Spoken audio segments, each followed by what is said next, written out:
Jeste li ikad stavili limun u deterdžent za suđe? Danas ćemo vam otkriti kako ova kombinacija jednostavnih sastojaka može donijeti nevjerovatne rezultate.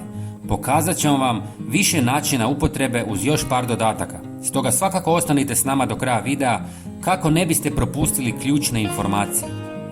Prvo ćemo jedan limun prerezati i iscijediti kako bismo dobili limunov sok.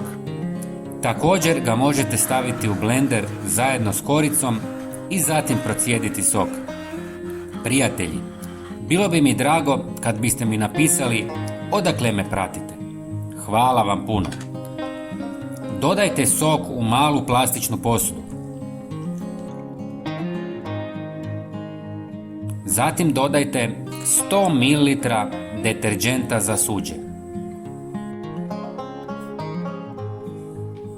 I zadnji sastojak je jedna žlica kuhinske soli.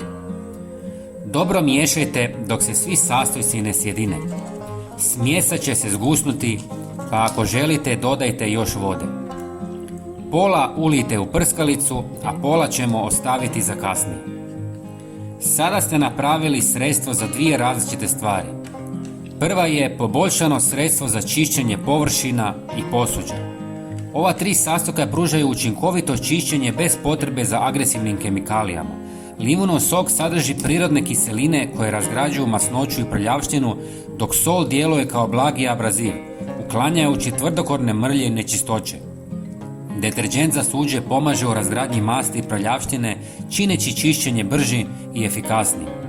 Korištenje prirodnih sastojaka također smanjuje rizik od iritacija kože ili alergijskih reakcija. Ali to nije sve. Također pomažu u sprječavanju zaštopavanja odvoda i eliminaciji neugodnih mirisa. Svaki tjedan prije spavanja izlijte malo u odvod i ostavite da djeluje preko noći. Ujutro isperite vrelom vodom i vaš odvod neće smrditi niti se zaštopavati. Prijatelji, podijelite ovaj video sa poznanicima kako bismo i njima pomogli. Hvala vam. Pozdrav!